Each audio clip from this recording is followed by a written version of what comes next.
നോമ്പെന്ന് പറയുമ്പോൾ നമ്മുടെ മനസ്സിലേക്ക് എപ്പോഴെങ്കിലും ഓർമ്മ വരുന്നുണ്ടോ? എല്ലാ മാസവും 13, 14, 15 നോമ്പുണ്ട്. അഹലിന്ന് അറിയപ്പെട്ടു പറയില്ല. ആരെങ്കിലും നമുക്ക് പ്രത്യേക മെസ്സേജ് അയച്ചു തരാറുണ്ടോ? ആരും ശ്രദ്ധിക്കണില്ല.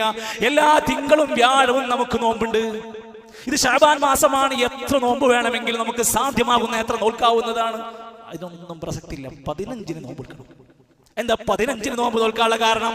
അതൊരു പ്രത്യേക പേരൊക്കെ ഇട്ടൊരു നോമ്പുണ്ട്, ബറാഅത്ത് നോമ്പ്. സഹോദരങ്ങളെ ആലോചിച്ച് നോക്കണം. ഞാൻ ആ വിഷയം പഠിക്കാൻ വേണ്ടി ഇങ്ങനെ റിസർച്ച് നടത്തി നോക്കുമ്പോൾ എന്താണിത്, എവിടുന്ന വന്നെന്നുള്ള ചരിത്രം നോക്കിയപ്പോൾ അൽ ബിദായ വൻ നിഹായ എന്ന് പറയുന്ന ലോക മുസ്ലിമീങ്ങൾ അംഗീകരിക്കുന്ന പ്രസിദ്ധമായ ചരിത്രം എന്താണ്? ഇബ്നു കസീർ റഹ്മത്തുള്ളാഹി എഴുതിയതാണ്. ഓരോന്നിന്റെ ഉത്ഭവം കൊടുത്തിട്ടുണ്ടാവും. ഈ ബറാഅത്ത് എന്ന് പറഞ്ഞുകൊണ്ട് തുടങ്ങുന്ന ഈ സമ്പ്രദായം ആരംഭിക്കുന്നത് ഹിജ്റ 450 ശേഷമാണ്. പല പ്രദേശങ്ങളിലും ഇങ്ങനെ സംഭവം തന്നെ അറിയപ്പെടുന്നത്. അഥവാ അത് പുതിയതായി ആരൊക്കെ ഉണ്ടാക്കിയതാണ്. എന്നാൽ എല്ലാ മാസം 13, 14, 15 നോമ്പുണ്ട്. അങ്ങനെ ശഅബാനിൽ നോമ്പുണ്ട്. അതിന് തർക്കമില്ല. അല്ല, 15 മാത്രമായി നോമ്പ് നോൽക്കാൻ ആരാ പറയുന്നത്? ഒരു ഹദീസുമുണ്ട്. ഇദാ കാനത് ലൈലത്തുൻ നിസ്ഫി മിൻ ശഅബാന ഫഖൂമൂ ലൈലഹാ വസൂമൂ നഹാരിഹാ. ശഅബാൻ പകുതിയായ രാത്രികൾ നിസ്കരിക്കണം, പകൽ നിങ്ങൾ നോമ്പ് നോൽക്കണം എന്ന് പറഞ്ഞ ഹദീസ് ഇബ്നു മാജയിലുണ്ട്. ആ ഹദീസുമായി ബന്ധപ്പെട്ട പണ്ഡിതന്മാർ പറയുന്നു, ഹാദാ ഹദീസുൻ മൗളൂഉൻ. ഇത് മനുഷ്യർ നിർമ്മിച്ചുണ്ടാക്കിയ ഹദീസാണ്, സ്വീകരിക്കാൻ പറ്റാത്തതാണ്. ഹദീസ് ഗ്രന്ഥങ്ങൾ അത് പഠിപ്പിച്ചെന്നു. നമ്മളത് കൃത്യമായി മനസ്സിലാക്കി പഠിക്കുകയാണ്.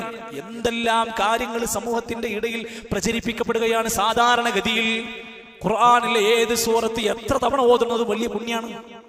നമുക്ക് എത്ര ഓതാൻ കഴിയുമോ? കടയിലൊരു ഖുർആൻ കൊണ്ടുപോയി വെച്ചാൽ എത്ര ഹത്തം നമ്മൾ തീർത്തിട്ടുണ്ടാവും. നമ്മുടെ മൊബൈൽ ഫോണിൽ വരുന്ന ഏതെങ്കിലും മെസ്സേജ് ഇനി വായിക്കാൻ ബാക്കിയുണ്ടോ? ഏതെങ്കിലും വീഡിയോ ഇനി ഡൗൺലോഡ് ചെയ്യാൻ ബാക്കിയുണ്ടോ? ഇല്ല. നമുക്ക് വന്ന മെയിൽ ചെക്ക് ചെയ്യാതെ പോയിട്ടുണ്ടോ? എല്ലാം ക്ലിയർ ആണ്. നമ്മൾ ഗൂഗിൾ പേയിൽ ഏതെങ്കിലും പൈസയുടെ ഇടപാട് നമ്മൾ ശ്രദ്ധിക്കാതെ പോയിട്ടുണ്ടോ? ഉണ്ടാവില്ല. നമ്മുടെ ഖുർആനിലെ ഏതെങ്കിലും സൂറത്തെങ്കിലും അർത്ഥമറിഞ്ഞ് തുറന്ന് നമ്മൾ വായിച്ചു നോക്കിയിട്ടുണ്ടോ? എല്ലാ സൂറത്തുകളും വായിക്കാനും ഓതാനും പഠിക്കാനുള്ളതാണ്. എന്നാൽ ജനങ്ങളോട് പറഞ്ഞ അങ്ങനെയൊന്നുമല്ല. നമുക്ക് ചില സൂറത്തുകളുണ്ട്, അതാണ് നമ്മൾ കാര്യമായിട്ട് പാരായണം ചെയ്യേണ്ടത്. അതേതാ? യാസീൻ. യാസീനിന്റെ ശഅബാനിൽ ആദ്യമായും കാര്യമായും ഓതേണ്ടത് 3 യാസീനാണ്.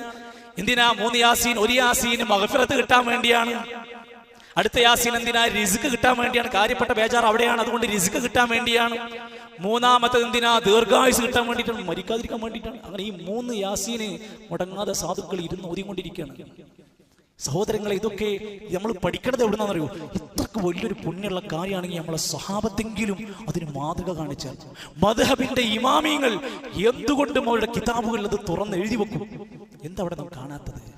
ഇതെല്ലാം പഠിച്ച് മനസ്സിലാക്കിയ പണ്ഡിതന്മാർ പറയാണ്, എന്തുകൊണ്ടാ ജനങ്ങൾ, ശ്രദ്ധിച്ചാൽ മതി, എന്തുകൊണ്ടാ ജനങ്ങൾ ശഅബാൻ 15 എന്ന പേരിൽ ഇത്തരത്തിൽ കാര്യങ്ങൾ ചെയ്യാനുള്ള കാരണം?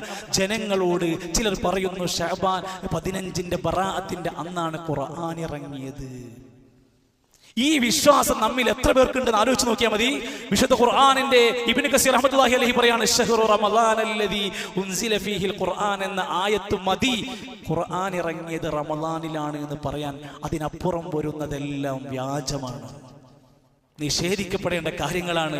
ഏകപ്പെടുത്തിയ പണ്ഡിതന്മാർ കൃത്യമായി പറയുന്നത്. ഷാഫിഈ മദ്ഹബിലെ പ്രഗത്ഭരായ ഇബ്നു ഹജർ ഹൈതമിയെ പോലെ പണ്ഡിതന്മാർ പറയുന്നുണ്ട്, അങ്ങനെ ഒരു പ്രാധാന്യം അർഹിക്കുന്ന ഒരു രാവായി അതിനെ കാണാൻ സാധ്യമല്ല എന്ന് രേഖപ്പെടുത്തുന്നുണ്ട്. മാത്രമല്ല, ഒരുപാട് കൊട്ടക്കണക്കിന് തെറ്റായ രൂപത്തിലുള്ള ഹദീസുകൾ കെട്ടിച്ചമച്ചുണ്ടാക്കിയപ്പോ ഇമാം നബവിയുടെ ഉസ്താദ് ഗുരുവായ അബൂ ശാമ റഹ്മത്തുള്ളാഹി അലൈഹി പറഞ്ഞു, ലൈസ ഫീ ഹദീസിൻ നിസ്ഫി ശഅബാന.